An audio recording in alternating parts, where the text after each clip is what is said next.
Welcome to the High Performance CEO Show. My guest today is Mirela Mus. Mirela has 12 years experience as a product management consultant. She got a background in computer science.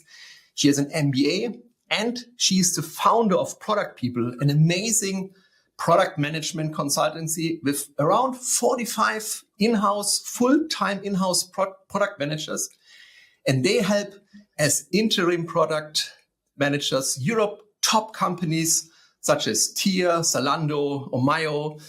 She also worked for the World Health Organization, and she continues to do so in growing her tremendous team. Welcome to the show, Mirela. Thanks for having me, Sebastian. It's a pleasure, and it took us a while to sort out this date because you're very busy. You run an amazing company, and before we start talking about your business, I would like to understand a bit about yourself. So maybe you could introduce yourself to the audience. Tell us a bit about your story, how you got there, and how you founded this amazing company. Sure. I came to Germany in about 2015, had a few roles here, including working for an Axel Springer venture and then a Series B marketplace. And after that, I wanted to found something on my own. And while searching for what to found, I stumbled upon the concept of product people, as I noticed that on the external service provider market, you would have on the high end the management consultancies, and I guess everyone is familiar with McKinsey, BCG, Bain, which are the top three. And then on the lower end of the food chain, you would have a lot of design and dev shops that mostly execute internal strategies or requests. And what I noticed that sometimes the interim product manager role is often called POs, especially in these dev shops. And most of the optimization factor came from them helping those development teams have a lot of tickets to work on, as the business model there is to sell developers. So I realized there could be a place for companies that are product centric, where product management is a function that's more aligned with business, that fills in this gap that management consultancy leaves, or sometimes is not there at all, because not everyone can afford these large tickets. For someone who's aligned with the client to figure out what is worth building to begin with, or what is worth designing to begin with, not just doing things because there's some strategy and someone just started churning out things from a deck. And this is how we came with Product People. Our focus, we actually chose to solve hard problems. The easy problems are digitalization type of engagements, because those are long, are well paid, and you find a lot of companies where there's not a lot of knowledge of what should be done, so there's also then not a lot of scrutiny. And we decided the otherwise to focus on product first companies, which are harder to please, harder to do very well there, because they already know what they want. They in most cases have something that's already working to some degree. And some of our most common use cases would be parental covers or longer sick leaves, or slower hiring cycles. And later on, for our more senior people, coaching or consulting engagements to streamline processes, help with leveling inside the organization, and help them scale. So we started having first employees in 2020, and then later grew to around 45 people currently. Wow, this is a tremendous growth in 2.5 years, basically. So, it's interesting, niche market, because I understand the business a bit, because I was running basically a management consultancy for 22 years now. Wow. And I completely understand your point. Yeah, you have this high-level management consultants, and then you have the developers, and often the middle tier is missing. And I understand this is where you basically step in as product people. And so you said you came to, maybe understand a bit more about you. You came to Germany 2015. So where did you actually grew up? Grew up in Romania and also spent about 5 years in Bucharest. And the reason why I moved, aside from Germany being very cool and welcoming towards immigrants, which was very impressive, I was also looking for a tech scene that is expanding, where there's still chance to make an impact. So one of the things with Eastern Europe, you mostly get outsourcing gigs, but you wouldn't have a chance to develop a product or a company. Business, yes. There are a few things emerging there that have done well. So including UiPath, which ended up listing on the stock market in the US. But those are far in between to the point where you can even name 5 cases. So as Estonia had Skype, and I don't know if Bolt is also from there. I should check my sources. I think so. Is it from Estonia? I need to check it out, but Skype definitely. So that's also the part in Eastern Europe. So the ecosystem is underfunded. Most of the just offload some tech projects here or there, but there it wasn't the place where things were happening. And the other options I looked at were London, which even then was a bit unfriendly towards immigrants with the Brexit that unfolded later. Sweden was a bit small as an ecosystem, and then the other ones were a bit farther away for me to get a sense if they're worth pursuing, like the Bay Area. But that also has its complexities with visas and just a different ecosystem. So maybe I would have gone there for a year or two, but I wouldn't have considered it as a permanent relocation base. So that's how I came to Germany. So kudos for the cool setup. And I realized also one advantage of having the company here is that a lot of people and talent are interested to work with German companies thanks to the reputation, and also as an option to potentially relocate at some point. Although we also have people in Spain, and the people in Spain really like it there, so they're not after that. Yeah, I mean, especially now after still during the pandemic, home office is a widely used model, and I guess you also run a more like a virtual team nowadays, rather than people being in the office in Berlin. But you got an amazing story. I mean, I can relate to it quite well because I grew up in East Germany. I also grew up in the eastern part of Europe, eastern part of Germany, and I also sort of moved over to the West after the wall came down. And I work a lot with people in the eastern countries. As you mentioned, they have tremendous developers. I actually have people in Kiev at the moment who are helping us various tasks, and those are amazing people, very motivated and highly skilled. But I also see the point that it's hard to build a lasting company there with impact, because you probably miss the infrastructure and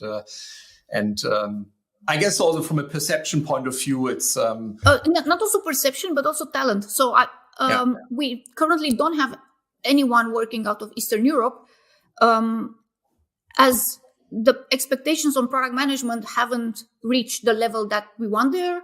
Plus a bit developers is fine to have from there, as developers are not expected to be personable and understand the culture of the client. Mm-hmm. So there are still a few challenges, and it also took me a bit to adapt to understand even jokes, they wouldn't get why people complain about getting an appointment to view a flat, because there you come up and say, hey, I have the cash, do you have the apartment? And they will be like, sure, absolutely, we want your money. So the whole market and social dynamics are quite different.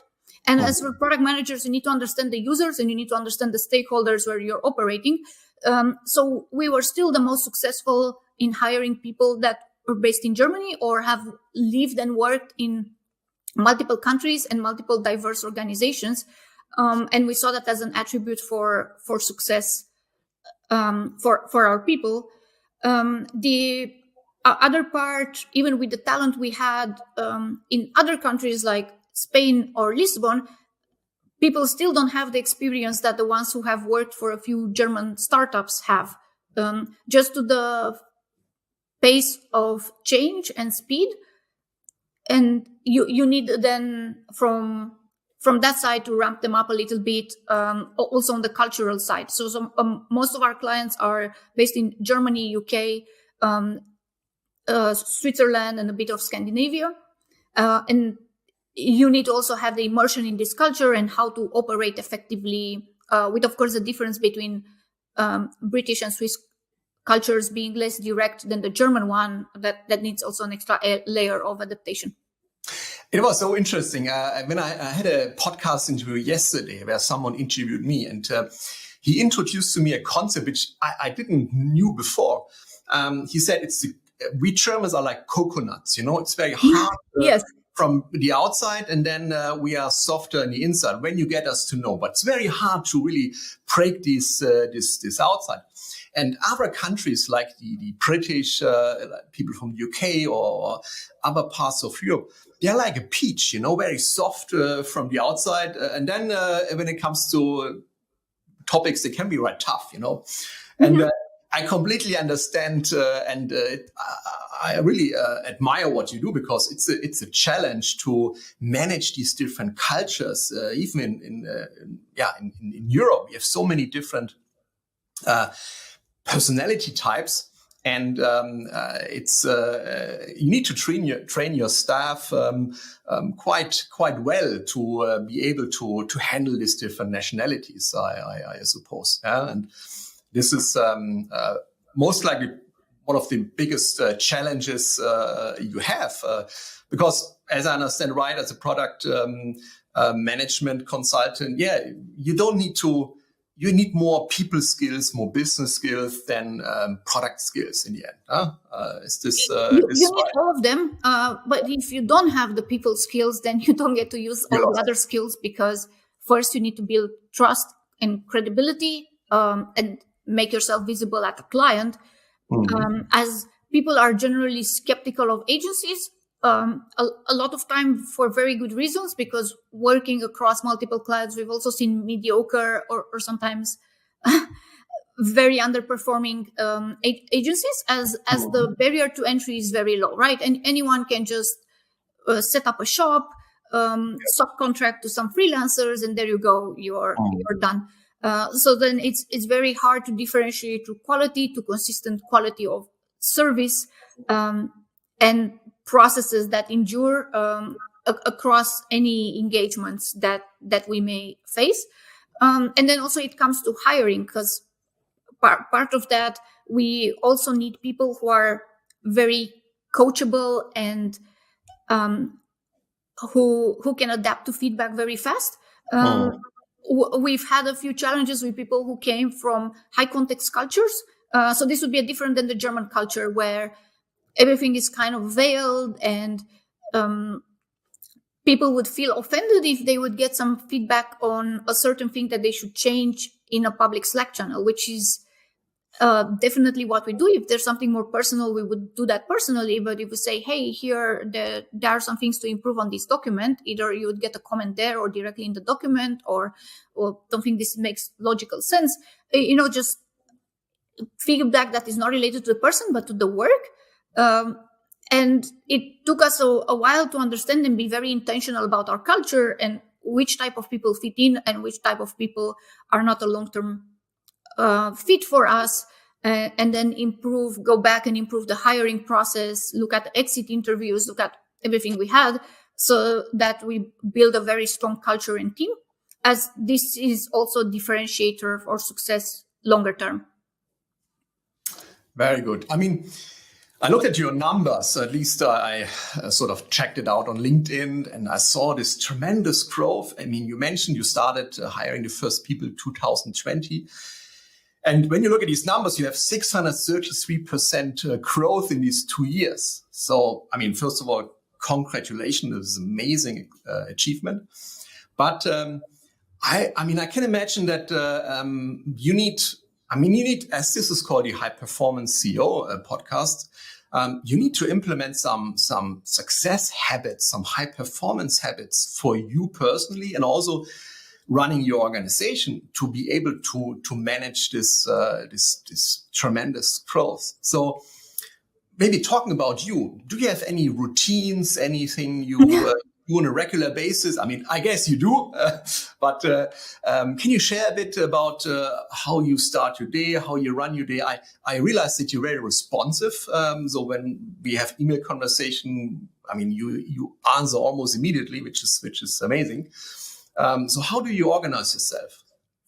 I think for me, the problem is actually not doing things. And throughout this growth, I was very close to burnout multiple times and you see, there are multiple stages. So I think I was very, very close to the last stage a few times. So that I wouldn't recommend to anyone. It was incredibly painful. And at some point, I also had to rethink, why am I doing this? Why is it worth doing? Because I could always exit to corporate, and just judging by some interactions we had, I know I would outperform, or I could perform very well with very little work, just from these experiences that I had.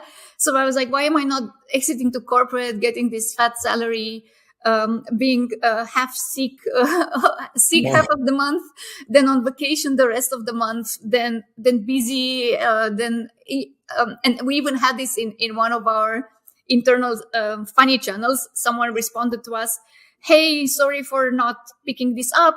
I was sick, then on vacation, then busy." You know how it is. So,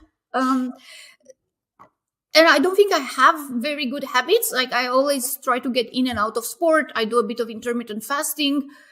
Maybe the key part is that I hold myself to very high standards, and also to our people, but I also try to be kind to them, and think from their perspective, what is product people bringing to our team and to our clients.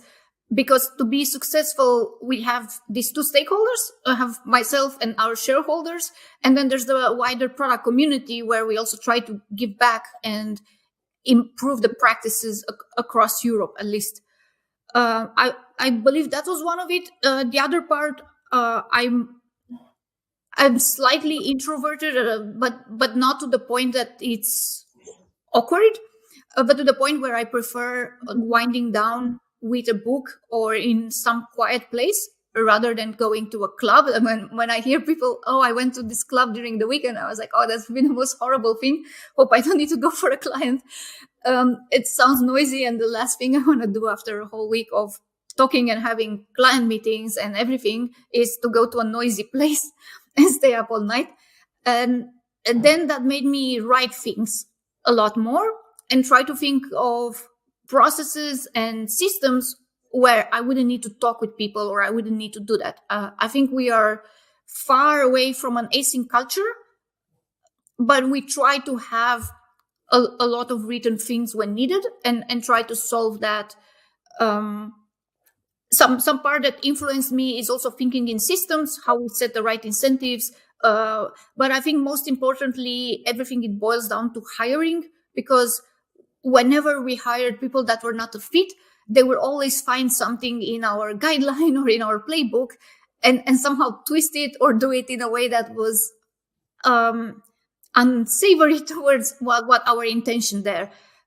So it's still the people and culture that we bring, and holding ourselves to the 5 principles that we have at Product People. I don't think there's another way. And also just seeing the other successful organizations, they kind of rely on that. So I'm a big fan also of the Netflix model, but all of those work when you have the right people, because otherwise it kind of falls apart. So I understand why some organizations are by default top down, because either the business model or the type of staff that they hire needs a very strong-handed management. Otherwise they would implode or nothing would get done. A lot of very interesting points. I mean, I completely understand where you're coming from. I mean, we as an organization, we mentor CEOs of high growing tech companies and build high performance teams. And I often come across a situation that a founder has unfortunately close to burnout, because it's such a high pace. And then you rightly ask yourself the question: so why shouldn't I just take in quotation mark easy life? I mean, we all know it's not an easy life. I mean, you also have your challenges when you work in a corporate. But in this situation, it seems more easy and more enjoyable. But in the end, it comes down to your needs. What do you need? What makes you happy? And as I understand, you're right. You as an entrepreneur, we need freedom. We need to be able to impact the world. We need to be able to create something, and this is what we hardly get in a big corporate. Then you are one little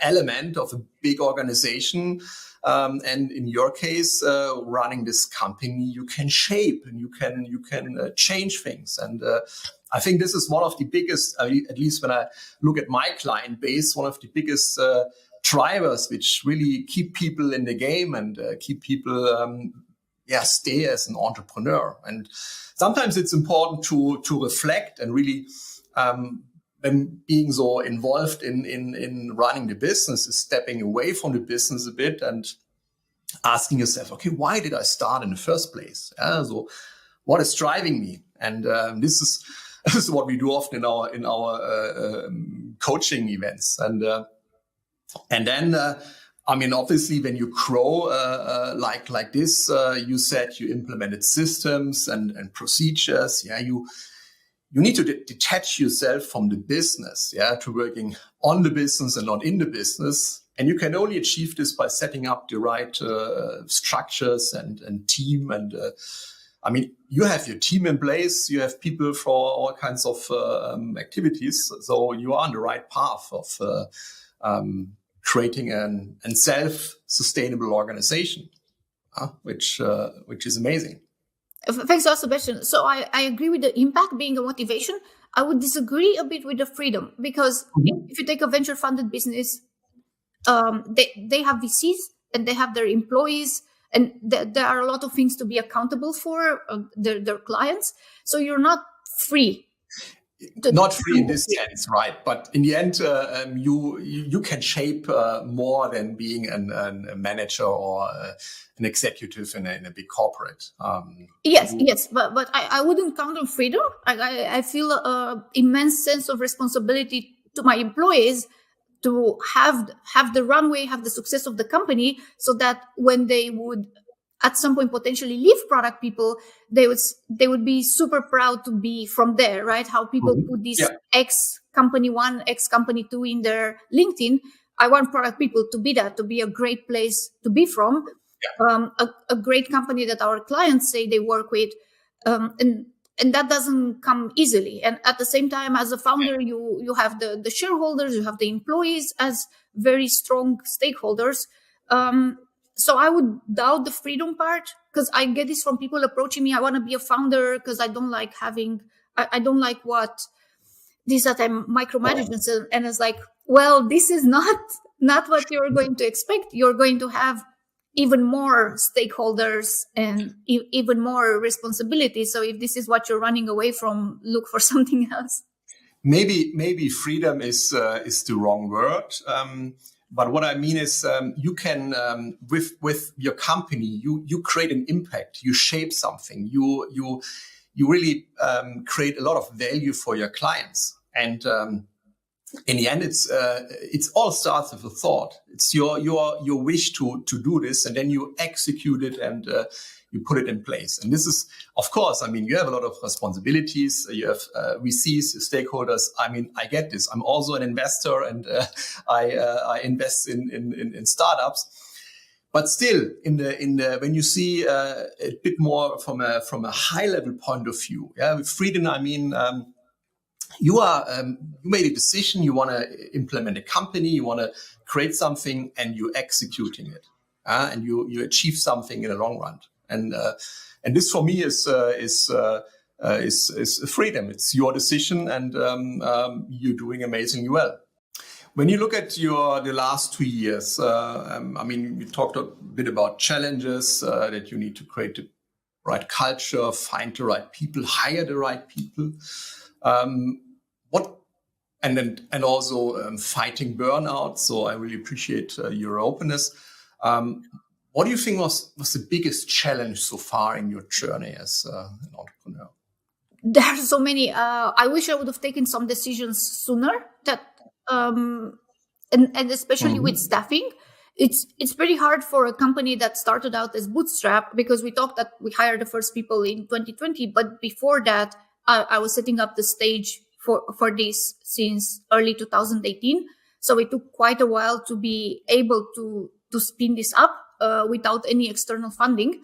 And then we try to be relatively frugal internally and operate with less overhead, and everyone here is making an impact not only on client work but also on other internal initiatives. So hiring overhead positions has been something where I was ridiculously slow at, and that then added to my let's say my misfortune and my unhappiness. But I don't think I would do it differently, because I really needed to be convinced that it's worth having that.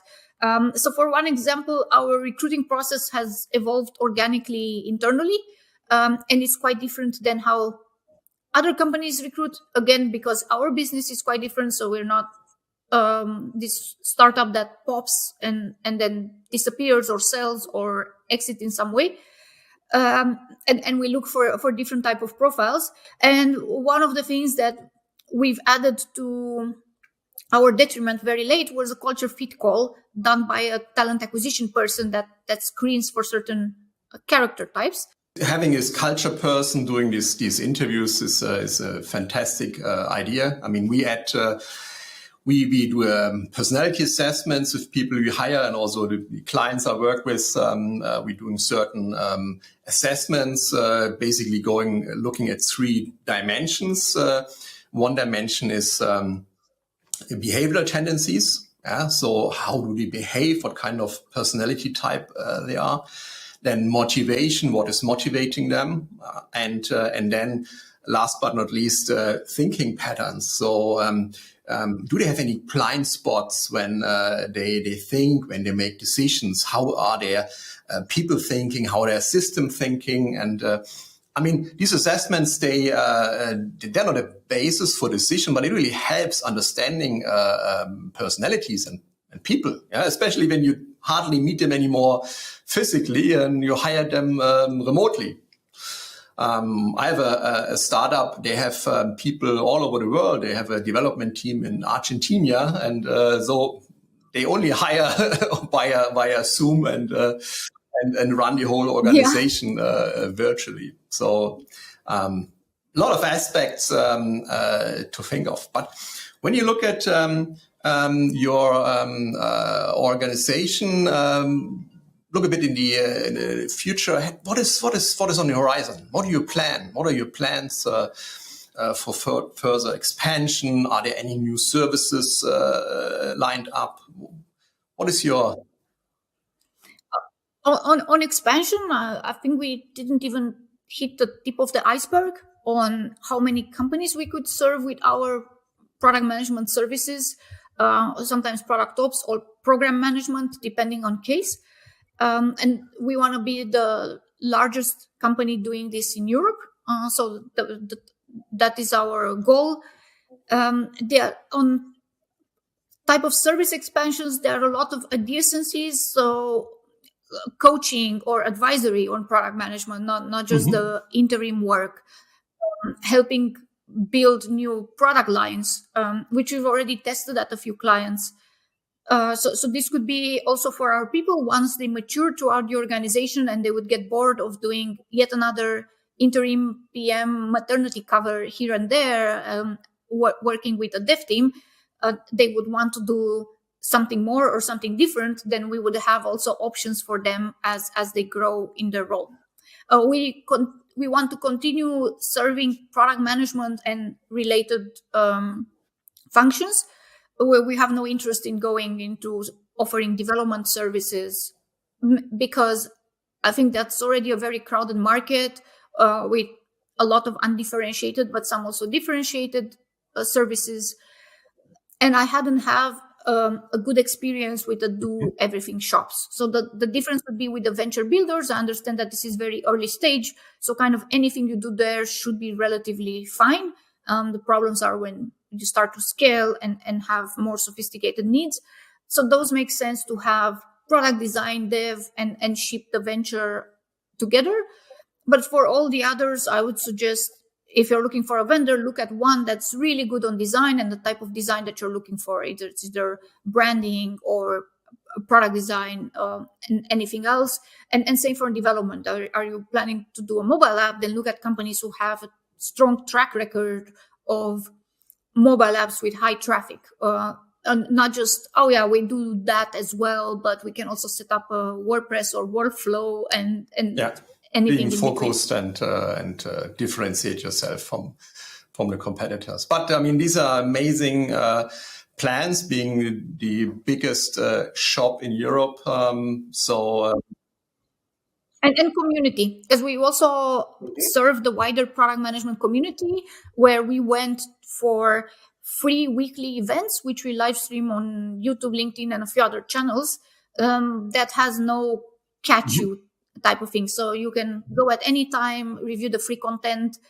We also welcome a lot of women and minority speakers, and generally have that avenue to give back to the world.